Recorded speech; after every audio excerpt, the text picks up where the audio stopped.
I'm Alicia Gonzalez, host of the Real Talk podcast and an emergency doctor with Vituity, a physician-led and owned partnership comprised of doctors, advanced providers, and industry professionals working together to provide compassionate, quality acute care to patients across the nation. Vituity's number one goal is to be at the heart of better care. But in considering what's important to us and prioritizing the wellness of our clinicians and employees, Vituity has also made diversity a focus of their work. The following episode is brought to you by members of one of Vituity's Enterprise Resource Groups, created to provide support for different demographic groups within our organization. Our hope is to amplify stories from the diverse community of healthcare workers we proudly work alongside, while acknowledging the unfair systems we continue to struggle with in our country, and then work together to change them. This is Real Talk Unplugged.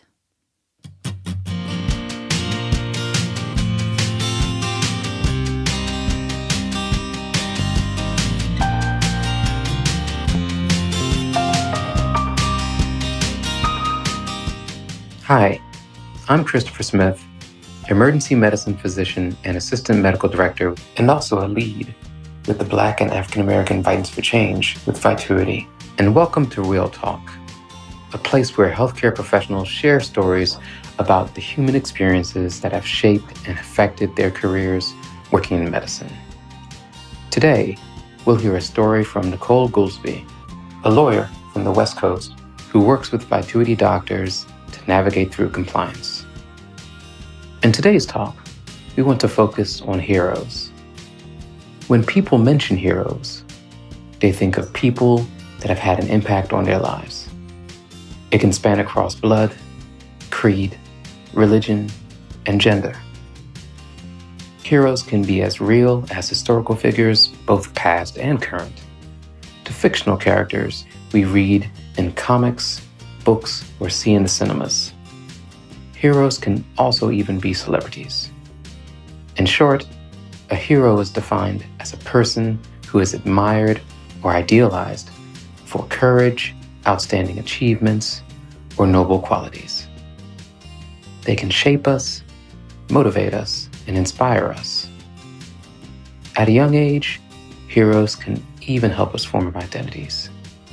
Remember this as we will return to this in our epilogue. We'd like to think that our heroes can be examples for everyone, to show the best of us. But what do we do when someone's hero is another's zero? This is Nicolles Story.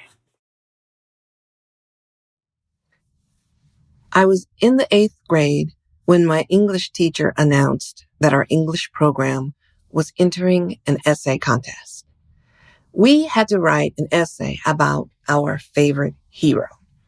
It was going to be a part of our class grade as well, and entered into a local competition for the surrounding area's junior high schools.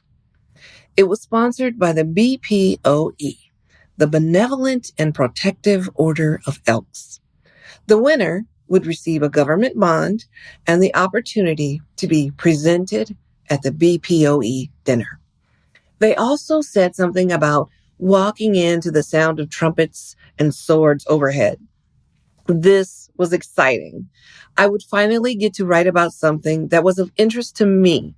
I was looking forward to writing the essay, my interpretation, and the opportunity to finally write about something other than what I did on my summer vacation.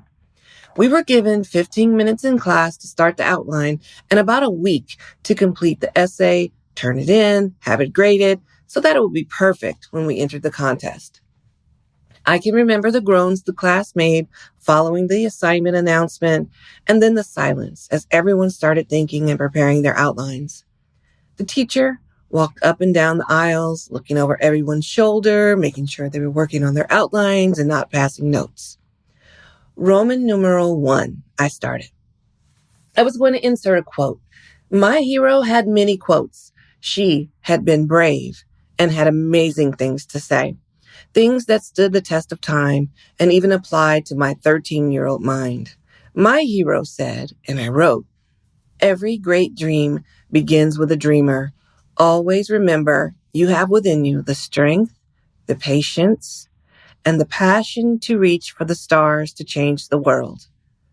Roman numeral 2, She was an abolitionist and a suffragist born in the early 1820s.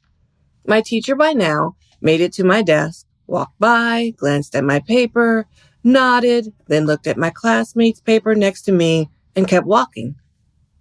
Roman numeral 3, she rescued about 70 people. The bell rang, class was over. The rest of the essay would be completed at home.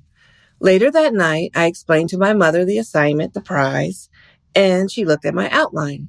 She reminded me that my essay should speak to the heart of Harriet, that I should put myself in her shoes, and that I should write more than just the facts.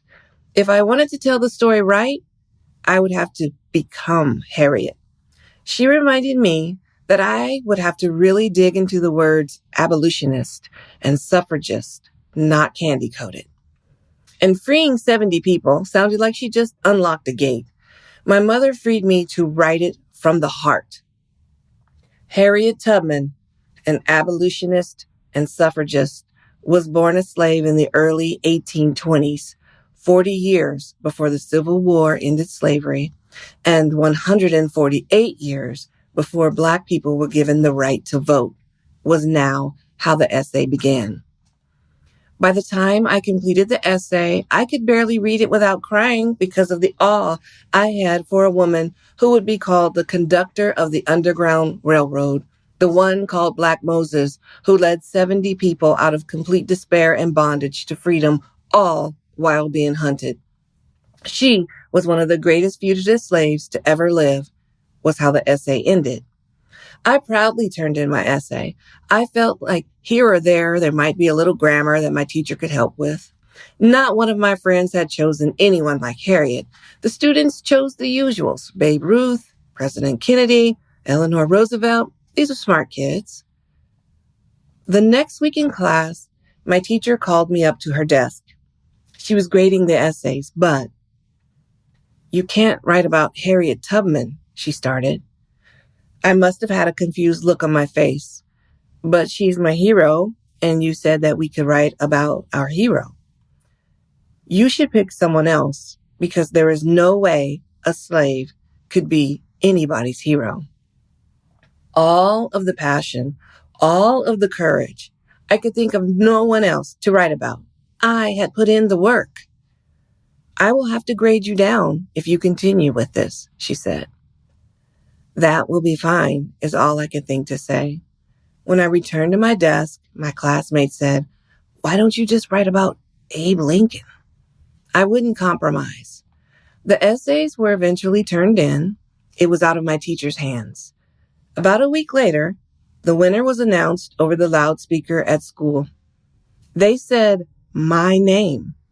I won the contest. I was going to the dinner where my teacher and I would walk down the aisle to the sound of trumpets and the overhead swords. I couldn't even believe it. On the day of the dinner, my teacher did not show up. I walked alone to the sound of the trumpets and under the swords, took the podium, and read my essay to a room full of people who did not look like me and my mother who had tears in her eyes. From that experience, I realized that you never know who you might be conducting or when you might be the conductor. We have more chances to be conductors than we might realize. I eventually went to law school, and I decided to become a healthcare compliance professional.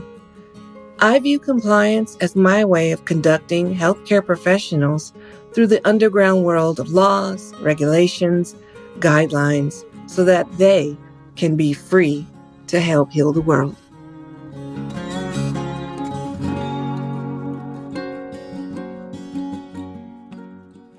Wow.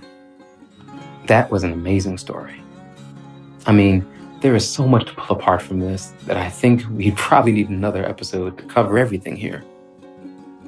Picture your 13-year-old self beginning to learn about the world. Or to some 13-year-olds, you may already think you know everything about the world. But having the opportunity to write about someone that you admire, someone that's important to you. only to have someone in authority, like a teacher, a possible mentor, a confidant, say to you that this should not be your hero. How would you feel? Now, forgive me if my tone changes a bit during this talk. Throughout this whole narration, I tried to channel my inner Morgan Freeman or even my inner LeVar Burton.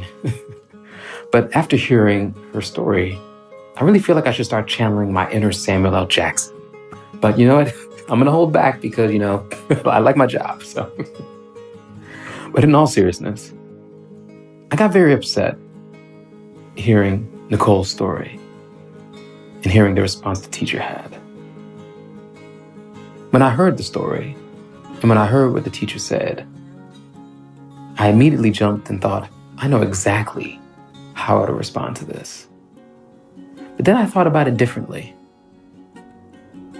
If it was 13-year-old me, how would have I responded? How would have you responded? I mean, think of the scenario. You have a teacher threatening your grade if you don't comply.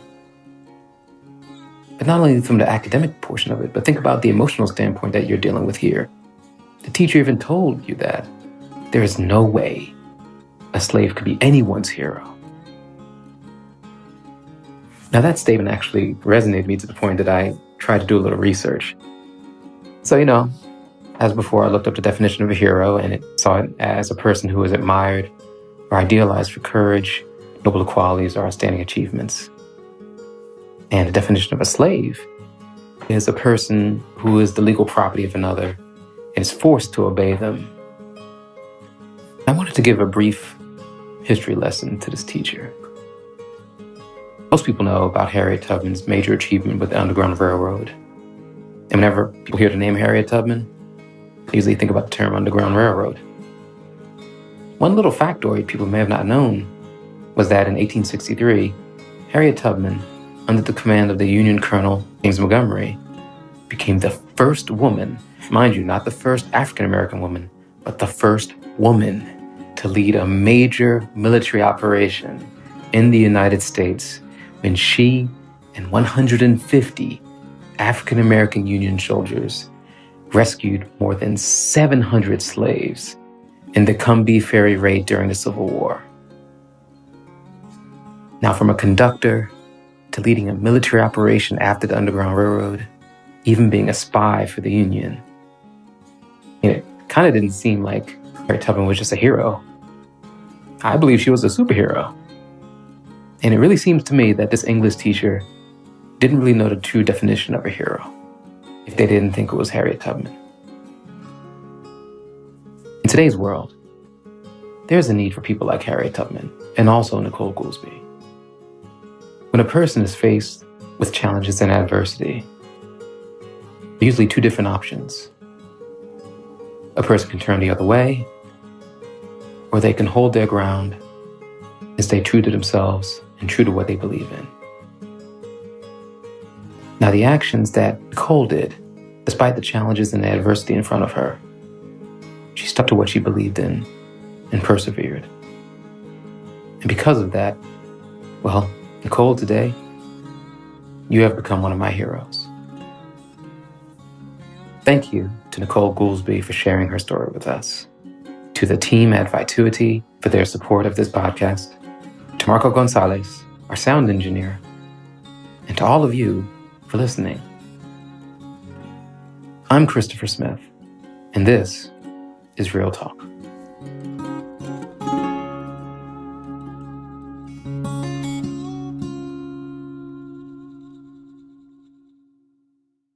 Want to connect with the Real Talk podcast or record your story with us?